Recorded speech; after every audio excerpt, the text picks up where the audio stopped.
Bonjour et bienvenue sur la maïeutique. Donc bonjour Maxime. Alors nous allons parler de l'Europe. Donc pour le moment, elle n'a pas trop bien fonctionné cette Europe. Cette Europe n'a pas trop bien marché, et pour les auditeurs de la maïeutique, vous trouverez la chronique que j'ai livrée au CEPS, dont je suis le chroniqueur, Centre d'études prospectives stratégiques, chronique du CEPS, Maxime Maury, vous le trouvez aussi dans le Journal du Gers, qui me fait l'amitié de me publier, qui s'intitule « Pour une fédération européenne souveraine et résiliente ». Et je vais vous faire un aveu d'échec. Ma chronique n'a eu aucun succès. Pour le moment, je suis très seul, parce que le sujet n'a pas été exposé et que personne n'ose l'exposer.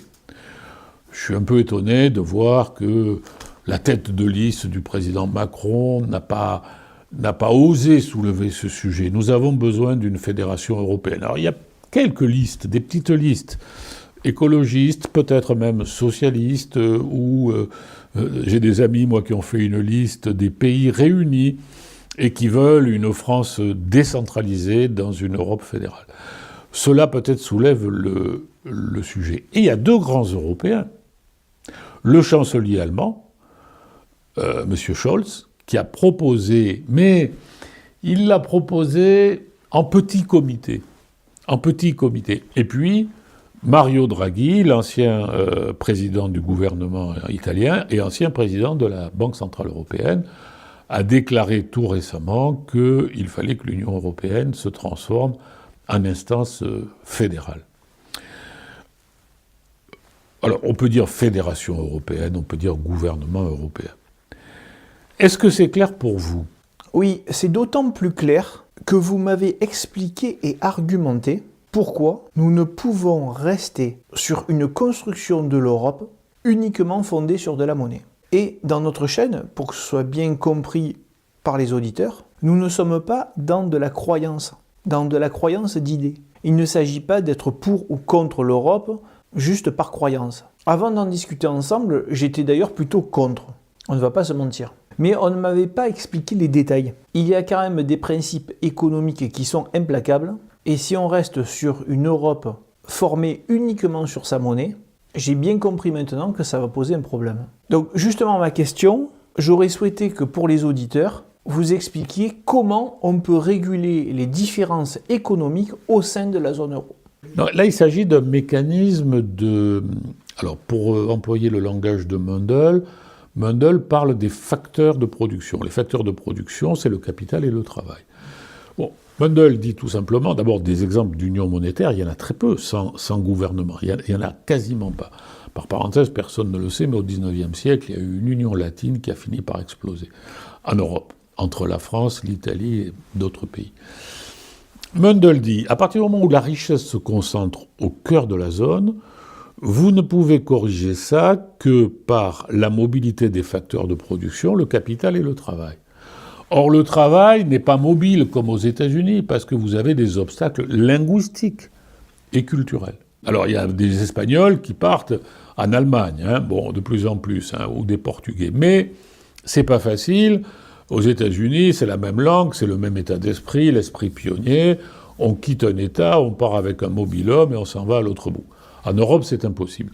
Donc, vous ne pouvez l'obtenir que par une redistribution du capital.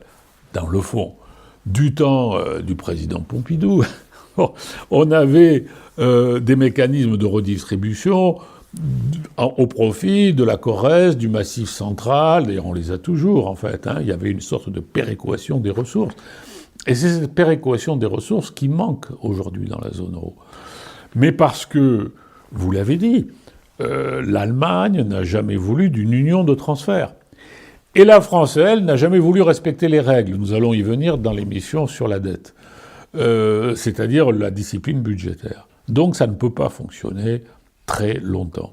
Oui, c'est bien gentil, ce transfert d'argent d'un pays à l'autre. Quoique, en France, à l'intérieur des différentes régions, cela existe, puisque pour garder nos îles, qui sont des territoires stratégiques pour la France, on fait tourner l'économie de ces territoires. Et ces mécanismes existent même entre les régions. Alors c'est exactement ça, parce qu'en fait l'Allemagne a gagné à l'euro alors qu'elle était... Vous savez que l'euro, c'est une histoire française à l'origine. L'euro, ce sont 3 hommes, on peut les citer, Jacques Delors, Valéry Giscard d'Estaing et François Mitterrand.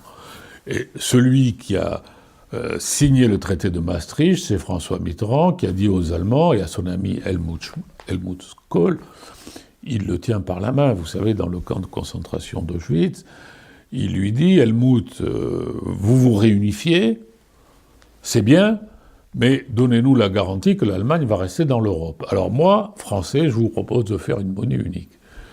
Et Helmut a dit, bon, d'accord. Et puis il a dit à une condition, c'est qu'on respecte la même règle budgétaire. Alors Mitterrand a dit, ah oui, d'accord, et alors qu'est-ce qu'il faut ? Il faut un chiffre. Et moi, cette histoire m'a été racontée par Jean-Claude Trichet dans le cadre d'une réunion à la Banque de France, quand j'étais beaucoup plus jeune. Mitterrand a demandé à Trichet, à Mme Guigou, qui était ministre des Affaires européennes, de rechercher un chiffre que la France n'atteindrait jamais, de déficit. Et on a dit, dans la pire des situations, on avait atteint 2,3%. Donc si on met à 3, on est sûr d'être peinard. Ce chiffre de déficit, on ne l'atteindra jamais. Eh bien aujourd'hui, nous sommes à 5. Et quand tout va mal, on est à 6 ou 7, comme en 2020. Et quand tout va bien, alors vraiment très bien, on est à 3. Donc l'idée, c'était une norme budgétaire, mais il manquait une union de transfert, et il manque aussi, il faut le dire, une union fiscale et sociale. Mais une union fiscale et sociale ne peut pas se faire en un jour, et elle ne peut se faire qu'à moyen long terme dans le cadre d'une fédération. Et c'est ce que nous n'avons pas fait. Mais en Europe, entre pays, je vois mal les pays du Nord envoyer leurs excédents commerciaux aux pays du Sud. Donc si ce n'est pas encore fait, c'est que les Allemands ont l'impression d'y perdre. Mais sûrement que sur le moment, ils vont y perdre, mais sur le long terme, tout le monde sera gagnant. Effectivement, on n'a pas un accord politique pour une union de transfert. Mais on peut démontrer que sans une union de transfert, une monnaie unique ne peut pas durer. Pourquoi ? Parce que à partir du moment où vous êtes dans une monnaie unique, vous ne pouvez plus dévaluer. Et donc, vous ne pouvez plus vous donner, si vous êtes italien, si vous êtes français, que vous avez un déficit de compétitivité. Par parenthèse, ce n'est pas le cas de l'Italie, qui a un excédent commercial. Mais prenons le cas de l'Espagne et de la France. Vous ne pouvez plus dévaluer en dépréciant votre monnaie, comme on le faisait régulièrement en France dans les années 70. On a dévalué le franc trois fois, et puis au début des années 80, on l'a dévalué 3 fois de plus. On ne peut plus faire ça. Et donc, le seul moyen de corriger les divergences, c'est de redistribuer du capital, soit par l'épargne et les titres d'investissement, soit par une union de transfert guidée par l'autorité politique. C'est le seul moyen. Sinon, ça finit par diverger et par éclater. D'ailleurs, je ne l'ai pas dit, mais on sait que depuis le début de l'euro, les niveaux de vie par habitant, non seulement se sont détériorés par rapport aux États-Unis depuis 2008, mais à l'intérieur de la zone euro, on évalue que la divergence des niveaux de vie par habitant entre le nord et le sud a divergé d'environ 15%. Et donc, c'est bien le fait que la zone concentre de la richesse au centre, c'est-à-dire dans la zone rhénale, dans la zone du Rhin, et elle en détruit au sud et à la périphérie. Et c'est normal, c'est le mécanisme normal d'une monnaie unique sans gouvernement. Eh bien, il nous faut un gouvernement européen. Et ensuite, si nous appliquons ces règles dites de Maastricht au niveau de chaque État, nous ne pouvons pas nous en sortir pour financer la transition énergétique, et on le voit dans la comparaison avec les États-Unis.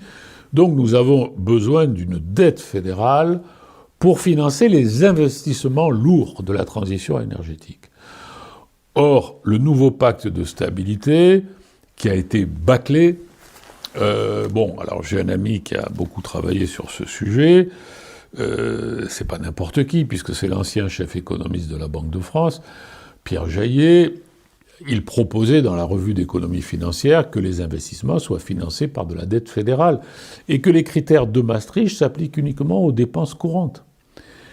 En réalité, nous sommes dans une sorte d'indécision permanente et cette indécision nous est fatale. Donc Maxime, finalement, expliquez-nous cette construction de l'Europe qui est faite autour d'une monnaie et qui finit par nous poser des problèmes. Oui, c'est exactement ça, et je voudrais citer M. Christian Noyer, ancien gouverneur de la Banque de France, qui m'a nommé à Toulouse comme directeur régional de la Banque de France en 2016, et qui avait l'habitude de dire « l'euro a protégé, mais l'euro n'a pas stimulé ». Et c'est exactement ça. Moi, je me souviens très bien des débuts de l'euro. J'ai été un professionnel de l'euro, j'en ai été aussi un militant dans certains cercles de réflexion. On disait, on commence par la monnaie parce que là, il y a un accord, le chancelier allemand, le président Mitterrand, ça peut marcher, et après, on ira plus loin. Et en réalité, non, on n'est pas allé plus loin. L'Europe s'est arrêtée au milieu du chemin. Et c'est ce qui fait que ça ne va pas. Car, revenons au sujet de la dette, qui était l'objet de notre précédente émission. Qu'est-ce qui va se passer si les dettes continuent à diverger comme ça, entre la France et l'Allemagne, par exemple, mais entre la France et plus généralement la zone euro? Eh bien, on peut à un moment donné avoir une difficulté. Nous avons dit que la France aurait pas loin de 80 milliards d'euros de charges financières en 2027. Eh bien, on peut avoir une difficulté à rouler la dette. C'est-à-dire que... Parce que, je ne sais pas si nous l'avons expliqué dans les précédentes émissions, jusqu'en 2022, c'était la BCE qui achetait la dette de la France. Et des autres pays, d'ailleurs. Elle a acheté les 3/4 de la dette Covid. Et les 2/3 de la dette émise depuis 2015. Mais depuis 2022, elle n'achète plus rien. Elle renouvelle simplement les titres échus à hauteur de 50%. Et elle a pour but de réduire son bilan. Donc, nous pouvons, actuellement, vous pourriez me dire, qui est-ce qui nous prête?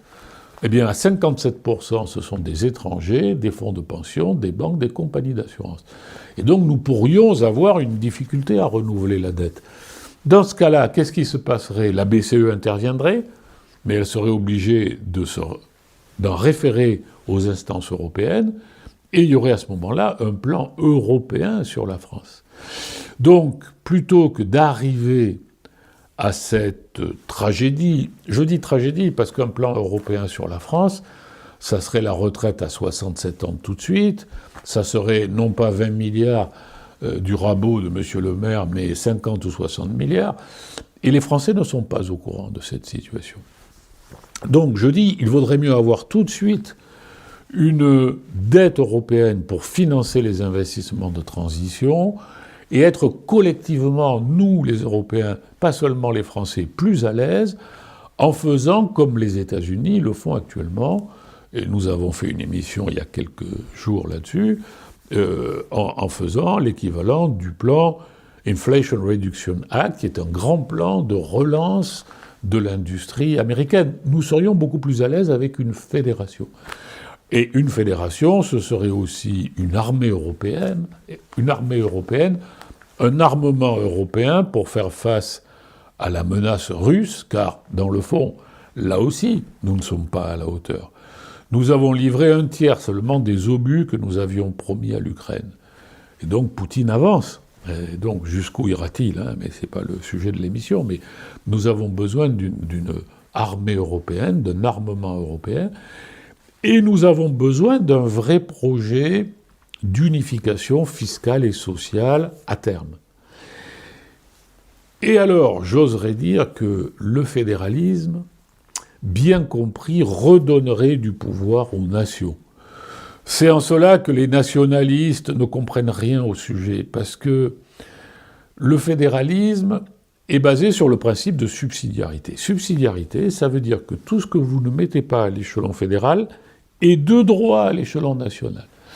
Donc, si on faisait un pacte fédéral en partant du Conseil européen tel qu'il existe aujourd'hui, il ne s'agit pas de tout réinventer, et du Parlement européen tel qu'il existe, en introduisant une règle à la majorité, et c'est là que le fédéralisme rentrerait en jeu, on définirait définitivement ce qui est du domaine fédéral, tout le reste deviendrait national. Les fameuses normes dont on parle sans arrêt, elles seraient nationales. Et elles seraient donc à la main de la démocratie. Alors qu'actuellement, elle n'y est pas vraiment, parce que la Commission fait ce qu'elle veut, et puis après, le Conseil, le Parlement approuve plus ou moins, le Parlement amende quelquefois un peu. Donc nous aurions à la fois plus de démocratie, plus de respiration nationale, et un véritable échelon stratégique européen, c'est ça qui nous manque. Alors, moi j'ai un plan clé en main, c'est pas moi qui l'ai fait, c'est un certain Valéry Giscard d'Estaing, ancien président de la République, dans un petit livre de 2015 qui s'appelle Europa, et je suis prêt à vous l'exposer très simplement. On part du Conseil européen, on le rebaptise Directoire européen, on introduit une règle à la majorité pondérée par les populations. Il faut trouver la bonne règle, mais évidemment, Malte n'a pas le même poids que la République française. On nomme un ministre des Finances, rattaché au Conseil, on nomme un secrétaire général, la Commission européenne devient un simple secrétariat, pas d'administration, pas de super-État, c'est à la base que tout doit se passer, et y compris dans les régions, en décentralisant largement, et peut-être que le symbole qu'il faudrait adopter, c'est que le Conseil en son sein trouve un président pour une durée de 2-3 ans, qui serait le président européen. Mais dans ce schéma, il s'agirait de définir enfin ce qu'on met à l'échelon européen pour compléter l'euro, pour assurer la défense de l'Europe face à la Russie, et tout le reste, ce serait au niveau national. Et surtout, pour moi, économiste, l'échelon, la décision essentielle serait de lancer une dette européenne pour financer de grands investissements. On remarque aussi que les gens critiquent pas forcément l'Europe, mais plutôt les personnes qui dirigent. Est-ce que le problème ne viendrait pas des personnes qui dirigent la zone euro ? Enfin, oui et non, parce qu'en fait, la crise des dettes souveraines, telle qu'on l'a connue en 2012, et vous avez vu le premier graphique qui nous a mis du retard par rapport aux États-Unis, c'est un défaut de la construction européenne. Et le sommet de Deauville ne pouvait pas apporter la bonne réponse puisqu'il n'y avait pas d'autorité fédérale. Et encore une fois, le prix Nobel Mundell, il nous dit non, une zone monétaire c'est une zone monétaire non optimale. Donc on peut pas. Bon, la qualité des hommes est essentielle. Mitterrand a été visionnaire, Kohl, etc. Delors, Giscard d'Estaing, parce qu'ils ont connu la guerre. Oui, donc en fait, pour que ça tourne, il manque quand même des outils. Il manque des outils. Oui, il manque des outils. Mais la difficulté, c'est que tout est écrasé par le court terme. Et que tout étant écrasé par le court terme, on ne peut pas documenter les débats. Vous voyez, ce qu'on fait là, c'est quand même pas très difficile à faire, mais c'est impossible de faire ça sur une chaîne de télévision. Il y a le type qui arrive avec des graphiques sur une chaîne de télévision, mais on se dit, non mais ça va pas, vous devez répondre en 30 secondes, enfin vous voyez. Alors sur la télévision, ils sont conduits par l'audimat, et pour que les auditeurs ne zappent pas, on le sait bien, ils ne cherchent pas à traîner, donc ils ne cherchent pas à argumenter, et c'est beaucoup plus simple de fonctionner sur de la croyance. Ce que l'on combat justement sur la chaîne. Alors, c'est vrai que parfois, c'est mérité. Mais j'entends plus des critiques sur les hommes qui dirigent l'Europe que sur le montage. Oui, c'est facile de critiquer les hommes parce que c'est immédiat. Et que malheureusement, nous n'avons plus aujourd'hui, et je dois le reconnaître, des hommes de la qualité du général de Gaulle, de Georges Pompidou, de Valéry Giscard d'Estaing, même de François Mitterrand. Il y a des scandales de corruption et les plus importants ne sont pas forcément ceux dont on parle. Donc c'est facile de critiquer les hommes. Par exemple, vous qui êtes professeur de mathématiques et moi qui suis docteur en économie, je critique le fait que Bruno Le Maire ne sait pas vraiment bien compter, quoi. Enfin bon, voilà. Bon, mais c'est facile, c'est facile. Ce qui est plus difficile, c'est de prendre du recul, de décortiquer les mécanismes, de se projeter sur du long terme et de trouver des solutions dans le moyen long terme. Parce que là, c'est un effort patient, exigeant de la raison, du raisonnement et de conceptualisation. et que nos démocraties dominées par les médias et les réseaux sociaux ne sont pas équipées pour ça. Regardez le sociologue Gérald Bronner qui parle d'apocalypse cognitive. Apocalypse cognitive, ça veut dire que... Alors moi je parle de chaos cognitif dans mes chroniques. Chaos cognitif, apocalypse cognitive, ça veut dire que nous sommes complètement embrouillés par les médias, les réseaux sociaux. Nous ne savons plus parler, nous ne savons plus nous exprimer, nous ne savons plus compter. Et nous savons de moins en moins raisonner. Et d'ailleurs, le grand penseur Edgar Morin, qui vit dans notre région, à Montpellier, qui a 102 ans, a une phrase qui est « Jamais il n'y a eu autant de connaissances disponibles et jamais nous n'avons assisté à une telle défaite de la pensée. » Il y a vraiment un décalage, et c'est pas l'intelligence artificielle qui va régler le problème, là, parce que l'intelligence artificielle, elle a bien des qualités, mais elle ne distingue pas le vrai du faux. Et donc la difficulté, c'est de distinguer le vrai du faux, de distinguer les nuances. Il y a eu un très beau livre paru il y a quelques années, Le courage de la nuance, de Jean Birnbaum, du Monde. Et donc d'être capable de faire les bons raisonnements et de les projeter dans le champ politique. C'est très très difficile, parce que nos démocraties, qui sont profondément malades, d'abord aux États-Unis, mais aussi chez nous, ne fonctionnent que dans le court terme, dans l'immédiateté. Et dans le buzz. Ce qui compte, c'est pas le buzz, c'est la tendance. Et moi, j'ai l'habitude de dire, le buzz cache la tendance. Donc on avance comment maintenant ? Moi, j'aimerais savoir ce que pense l'homme Macron des propositions du chancelier Scholz et de Mario Draghi, qui ont proposé une fédération européenne. Mario Draghi publiquement, Scholz en petit comité, ça a filtré dans la presse.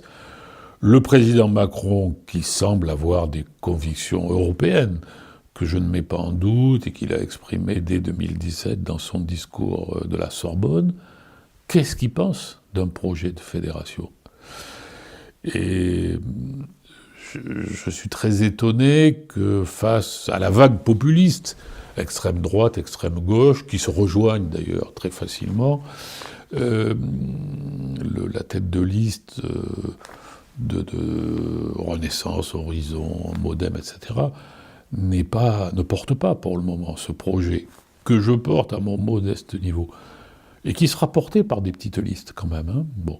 Mais on ne fait pas de politique sur la maïeutique, on ne va certainement pas recommander une liste, on essaye de poser les enjeux et c'est ce que j'ai essayé de faire. Parce que la grande difficulté de la construction européenne par rapport aux États-Unis, c'est qu'aux États-Unis, c'est le même peuple. Alors qu'en Europe, les gens ne se sentent pas appartenir au même peuple.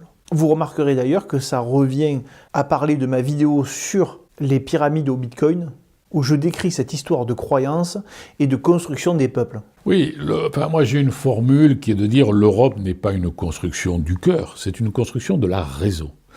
C'est-à-dire que face à la puissance des États-Unis, nous avons vu dans une émission récente le décrochage de l'Europe par les États-Unis. Qu'est-ce que nous faisons ? Comment réagissons-nous ?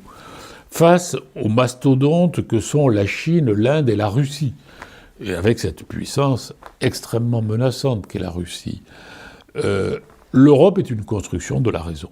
C'est-à-dire que c'est l'idée très simple de dire l'union fait la force.